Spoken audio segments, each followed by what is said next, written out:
Whitehall, 1212. Hurry. This is Scotland Yard.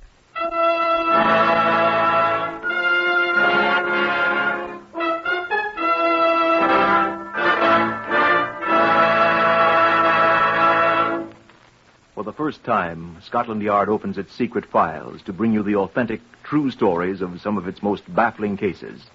These records are drawn from the Scotland Yard files, and only the names of the participants have been changed. The research has been prepared by Mr. Percy Hoskins, chief crime reporter for the London Daily Express. The stories for radio are written and directed by Mr. Wyllis Cooper.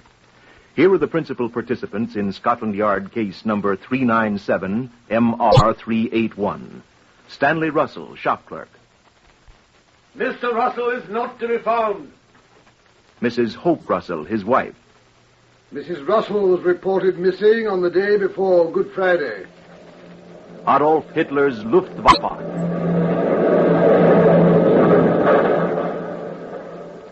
Chief Inspector Bryce Purcell of Scotland Yard. I should like to introduce Deputy Commander William Bird of Scotland Yard, my superior officer. Before we proceed, I believe it would be a good idea to visit the Black Museum. Come along with me, if you please.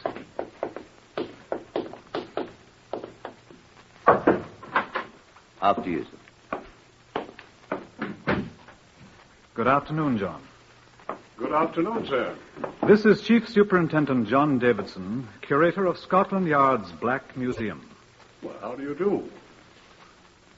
You came about case number 397 MR381, I believe you said, sir. Right. Will you tell us about it, John? Well, this is the exhibit. No, don't touch it, please. It's quite fragile. And as you can see, it has already been broken. We have a great many other exhibits of crimes in these rooms. Murder weapons, blood-stained garments, bullets that have snuffed out many lives, death masks and many notorious criminals. Almost every instrument of violence that can be conceived. I should explain that these gruesome objects about us are not merely souvenirs. Many of them have aided our men in solving other crimes and bringing the perpetrators to justice. Now, this one. Tell us what this thing is, John. This is Mrs. Hope Russell.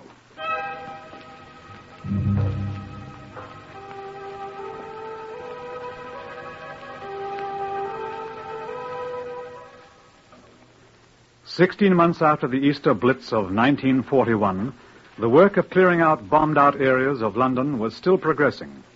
On the 12th July 1942, the Scotland Yard Information Room received an urgent call from P.C. John Dunn of the Kennington District. A patrol car in which Chief Inspector Purcell was riding was dispatched to the scene, a partially destroyed Baptist chapel. I was directed to the spot by P.C. Dunn, who was on point duty at the road intersection. Right over there, sir, where you see the men standing. They found something, sir. The navvies that's working here. Right, thank you. Morning, boys. Morning. What have you found? Who are you, mate? I'm Chief Inspector Purcell, Scotland Yard. What's up? Down, sir? Down there. In that hole, sir. Yeah. It's an old burying vault, sir. What is it?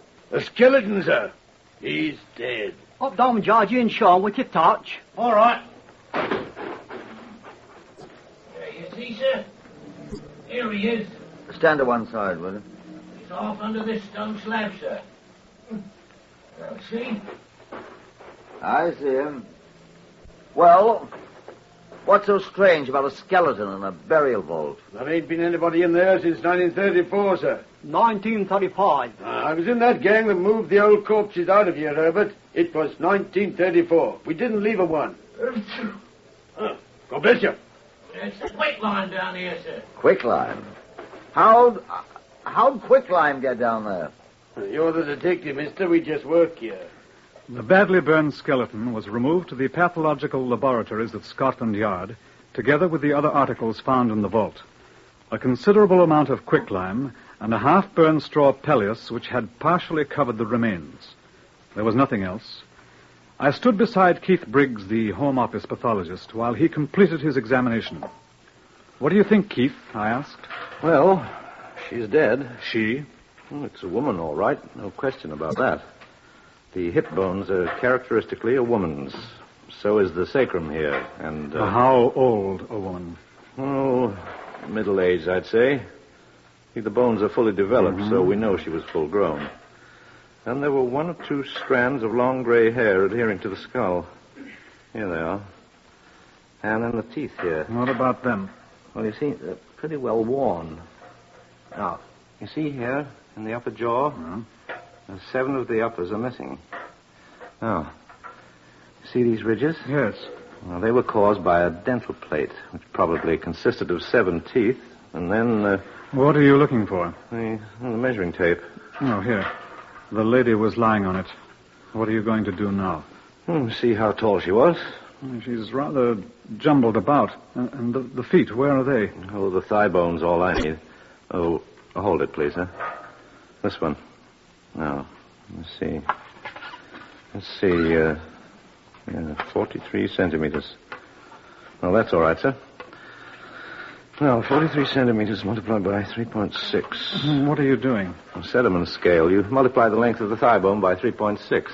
Man's, that's 3.7. And you get the exact height. Now, see, that's 154.8 centimeters. We'll call it 1 meter 55. Meters 39.37 and 55 hundredths of 39.37 is 21.65. Now, 39.37 plus 21.65, that's 7, 5, 12, 6, 9, 10, 9, 10, 11, 3, 5, 6, 61.02 inches. There. She was 5 feet 1 and 200 inches tall. In a word, 5'1". What was her name? Whatever her name, sir, she was murdered. Consider that I've asked the question. Eh? Oh, how do I know? Well, this bone here. Where does it fit? This is what she talked with. It's the voice box, the trachea, the throat. Look, see these little wing things up here? Now, you see this one? See, it's broken. Well, this is one of the most significant fractures in all forensic medicine, sir. Why? There's only one way to do it. Oh, come on, man. Don't come Sherlock Holmes on me. How do you do it? Well, I was about to say by manual pressure on the throat, sir. Strangulation, you mean? Intentional strangulation, sir. There's no other way. And then there's the quicklime. Surely you know that quicklime will not destroy a body, sir. Yes, I know it, Keith. But murderers seldom do.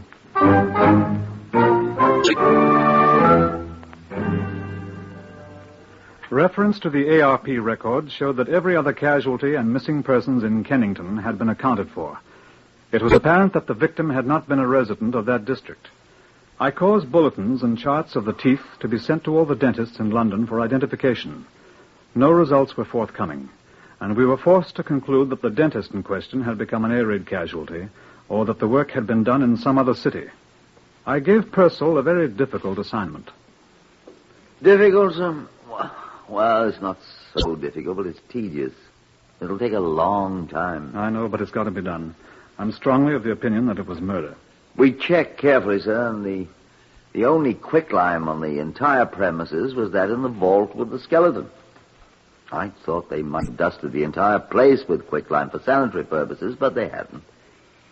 Certainly looks as if someone had wanted to dispose of a body. Until we know who she was, we'll never discover who he is. Yes, sir. Well, I'll get cracking. I'll need men to go over the missing persons registers, sir, to find the names and addresses. Every woman 5 feet tall, of middle age with gray hair, who is still missing now. And then I'll need more men to make inquiries of all the next of kin to see which of them wore false teeth. And to find out which one wore an upper plate that matches the one in Briggs's chart here. It'll take a good many men and a good bit of time, sir. You can get the men, Purcell, and we've got the time. Good luck. Oh, thank you, sir.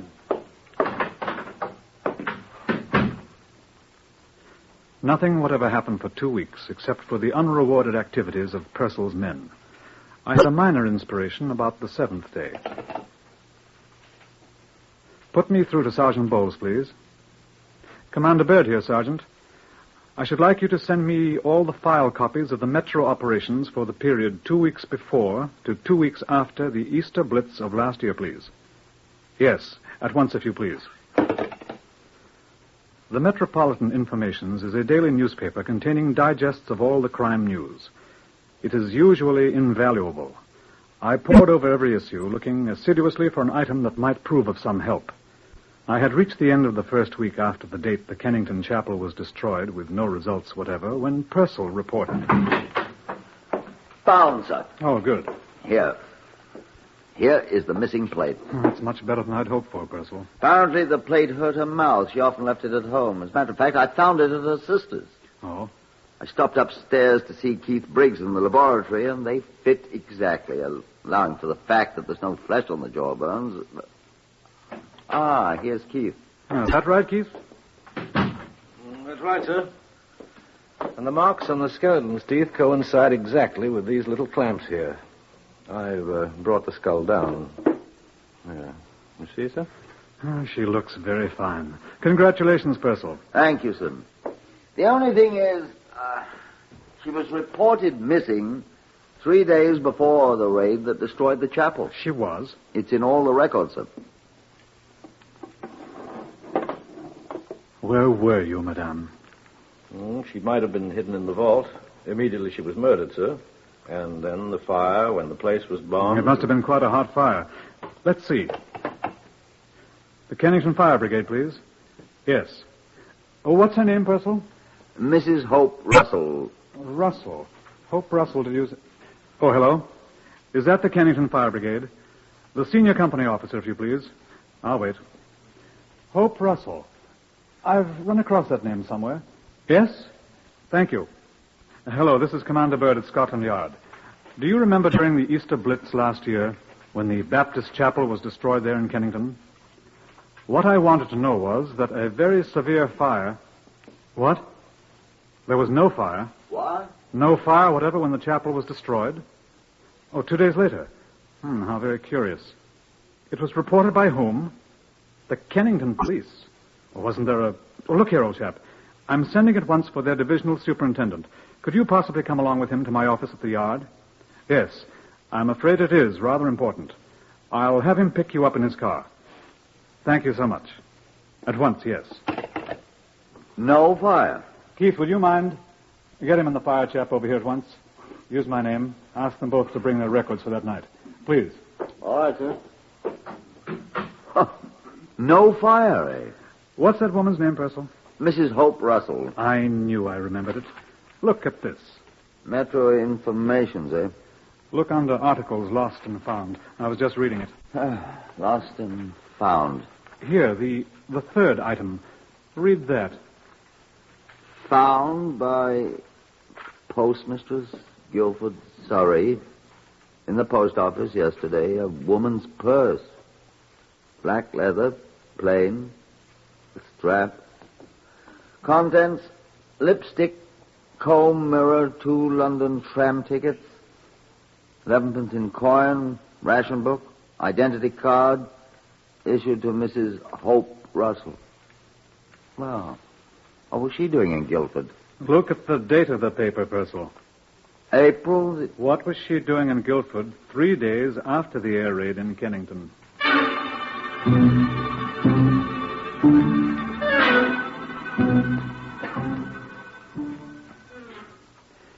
The divisional superintendent and the fire brigade officer from Kennington sat in my office with Purcell and me. I looked at the fire brigade records first. Now, here, sir. This is the day of the big raid when the chapel was destroyed. Good Friday evening, 11th of April, 1941. Yes. Every call is set down in the occurrence book here, sir. Yes, I know. Together with all the calls to the auxiliary fire service, the civilians, sir. Yes, I know. And you can see there's no report whatever of a fire at the Kennington Baptist Chapel from either source. Quite. But over here, sir, on this page, Tuesday the 15th, 4 days later, 11 o'clock p.m. You see, sir? Mm-hmm. Chapel and so forth. Report telephoned in by Kennington Police Station. Do your records correspond, Superintendent? I'll read it to you, sir. 10:57 p.m., Tuesday, 15th of April. P.C. Allison telephoned to report a fire at the ruins of the Baptist Chapel. Alarm telephone to Kennington Fire Brigade at 11 p.m. You rang us up yourself, Robert. I did that indeed. Here's my initials. What do you think, Purcell? Why did the police constable report it? Yes, I was just going to ask that. I don't understand, sir. Wasn't there a fire watcher? Wasn't there? Well, sir, there was a fire watcher. There was supposed to be. Well, where was he? Asleep, sir, probably. Or out catching a drink somewhere. Not an ARP man. No, sir. A private man employed by the wholesale chemists across the road from the chapel. A thoroughly useless man. Completely undependable. Yeah, his employers caught up with him at last, sir. He was sacked 6 or 7 weeks ago. I've not seen him since. Neither have I. Well, sounds like a spib to me. He is, sir. I knew him quite well. Had a great deal of trouble with his wife, and I used to see him quite regularly. Oh? He agreed to pay in 18 shillings and 9pence, I think it was, weekly, at the police station for her, which he didn't ever do. Not ever. Never once till Easter Monday last year, right after the big raid. He kept it up, too, till he was discharged and left. I suppose this chemical firm he worked for could put us on to him. I'd like to have a chat with the fellow. Wouldn't you, Purcell? I certainly would. I'll telephone them now and ask them if you'll give me the name of the firm and his name. Oh, his name is Stanley Russell. Russell? I wonder if you'd know his wife's name, Superintendent. I've seen it often enough. Yes, sir. Her name is Mrs. Hope Russell.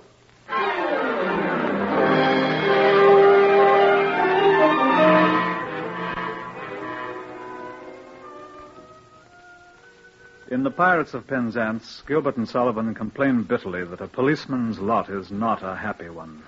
I subscribe most heartily to that sentiment. I would like you to hear Chief Inspector Purcell's report to me, just as he gave it, in my office. Well, Purcell, I said, did you find our Mr. Stanley Russell all right? Not there. Well, you've left men to wait for him, haven't you? Sir, I got the address of the place. Sergeant Hatton and I drove there in a yard car driven by Constable Small. Get on with it, man. The whole bloody place was gone, sir. Gone? The whole bloody block was destroyed. Destroyed by an enemy bomb in an air raid 6 months ago. One day after Russell moved in. Not one person in the whole building's been heard of since. Sir, I respectfully request permission to go somewhere and get howling drunk. You know, Purcell, I think I'll go with you.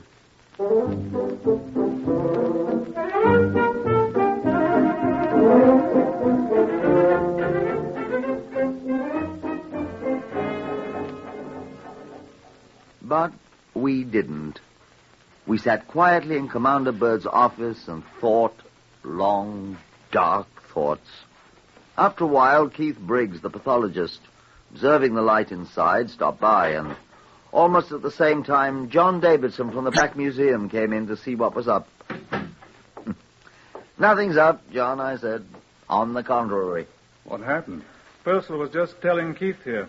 The chap is a Blitz casualty. Dead? And may God have mercy on his soul. I'd rather hope to hear a bloke in a black cap say that, Keith. I thought we had him, dead to rights. Oh, don't be so bloody American. I think we could have proved it. He strangled her, then hid her body in the vault. Took a handbag to Guildford and lost it in the post office there. Cleverly putting Scotland Yard off the scent. Timing was a little bad. And then when the Blitz came... Tried quicklime first, didn't work. Blitz came, and he set her afire. If he'd been a better fire watcher and not hiding in a hole somewhere, he'd have known there was no fire that night. Oh, but he wasn't a good fire watcher. Wasn't good at anything. I wonder... What, John? What do you mean, John? Well, if I'd strangled my wife and burned her up, which God forbid, because I haven't one, I'd be very happy to have people think I was dead.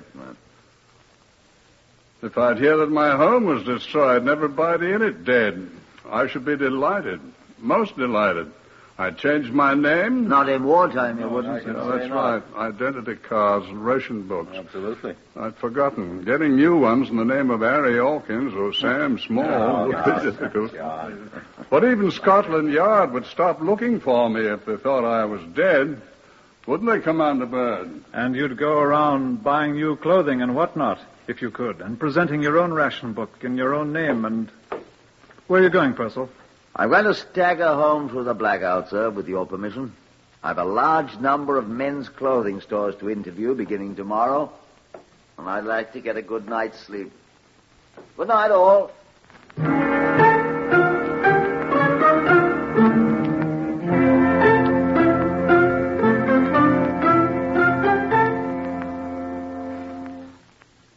The Stanley Russell crop was enormous.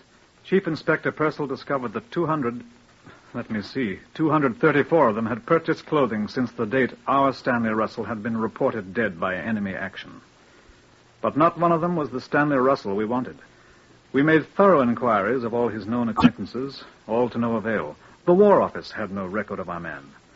We were reluctantly forced to the conclusion that he was dead, or that he had heard of our search for him and gone to ground most effectively, as I said to a rather haggard Purcell. Purcell shook his head.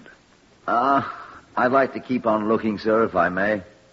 I have a hunch that he'll turn up unexpectedly. It will certainly be unexpected so far as I'm concerned. I'd like to keep on trying, sir. Well, for a few weeks more, but I'm afraid... Commander Byrd speaking. Yes, he's here. It's for you, Purcell. Well, I'll take it outside, sir. No, don't. Take it here. Thank you, sir. Chief Inspector Purcell here. Who is he? Oh? Well, I don't know him personally, but I know of him. Yes. Will you ask him to wait a moment? I'll ring you back. Sir. Yeah? I've never been so shocked in all my life. Oh, really? What's happened? Somebody dead? Somebody's alive. What? If I'd heard this on the radio, I wouldn't have believed it. Why, what's happened? Mr. Stanley Russell is calling on us. Well, Brother Purcell, let him enter and be received in due form. Will you show Mr. Stanley Russell in, please? Thank you. You sound like a spider, Purcell. Thank you, sir. I feel I am. And a chair for our guest. You think I sound like a spider? Come in. Mr. Stanley Russell, sir. Good morning, gentlemen. I was looking for Inspector Purcell. Come in, sir. I'm Chief Inspector Purcell. How do you do, sir? And this is Commander Byrd. Good morning. Good morning, sir. May I sit down? Thank you. Does one smoke in here? Yes, by all means. Will you try an Abdullah? I'm afraid I always smoke Woodbines.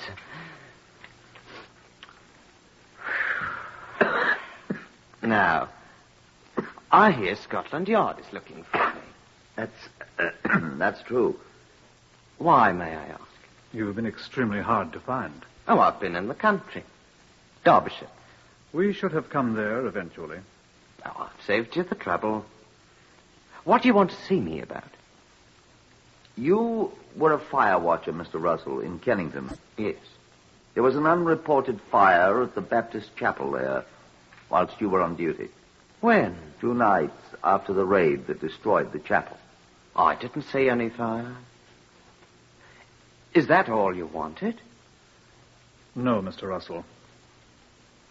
Well, I don't recall any fire, sir. You didn't see or hear the fire brigade? No, sir. Near 11 o'clock? Oh. Well, I must admit I wasn't there. Where were you? I did see the fire brigade moving away when I came back, but... Where were you? Oh, I was out of cigarettes, and I strolled around the corner to see if I could borrow 1 or 2 from the fire watcher at post 4. He says he never saw you, Mr. Russell. Oh, he's probably forgotten. It's a long time ago. He will swear he didn't see you that night. Well, the fire obviously didn't do any damage. A woman was burned to death in it. Murdered? Do you know anything about it? Of course not. I'm very sorry to hear that anything like that... The woman was your wife. May I have 1 of your cigarettes, please? Thanks. So that's what became of her. Do you know anything about it? I'm afraid I must disappoint you, gentlemen. I wasn't on very good terms with her. We know that. I'm afraid I've no tears for her. She was... Oh, well, she's dead now. I shan't say anything. Naturally, I'm shocked. Naturally. But I'm afraid I'm not sorry. Do you know anyone who would have had a motive for murdering him? You had a motive, didn't you, Mr. Russell? I can see how you might think so, but I didn't murder her, I assure you. When did you last see her? I don't really remember. Several months before she was murdered, I think. How do you know she was murdered? Why, you said so. Did I? Oh, I would have had good cause to, Inspector, but I'd have been a fool to do it now, wouldn't I? Yes. Well, Mr. Russell, thank you for coming to see us. If there is anything else you remember, please come back and see us again. I think that's all for now. How can we find you if we need you? We may want your corroboration of certain facts. Well, I'll write down my address, sir. It's a sad affair, and you have our sympathy. Thank you, sir. I admit I'm terribly shocked. Of course. Well, here's the address and telephone number, sir.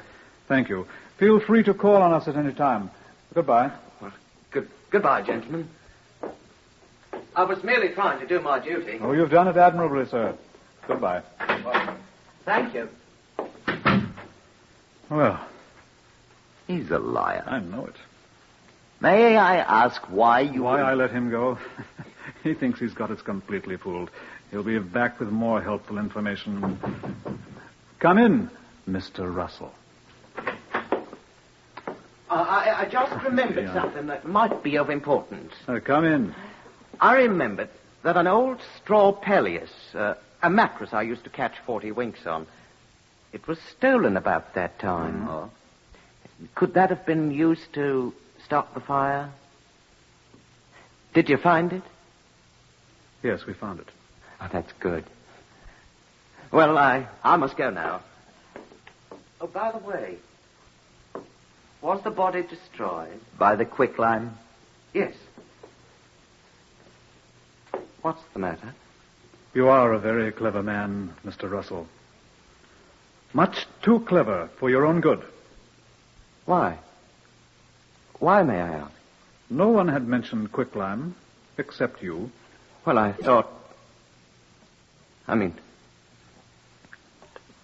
I didn't... I wasn't even there. I tell you, I didn't touch her. I said you were much too clever for your own good. You think I didn't strangle her? Go ahead, Chief Inspector. Stanley No. Russell, I arrest you on the charge of willful No, murder. I didn't do it. And I warn you didn't that do it. whatever No, you say will be taken down in writing and may be given in evidence.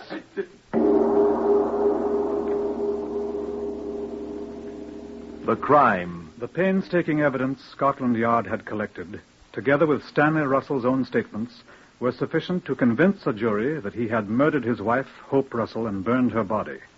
All his allegations of misconduct on her part were proved completely false. It was demonstrated at the trial that he had planned the murder for a long time, and having found a convenient time and place, had committed it. The verdict. My Lord, we, the jury, find the defendant guilty of willful murder. The sentence. Prisoner at the bar, stand up. It is the sentence of this court that you be hanged by the neck until dead. And may God have mercy on your soul.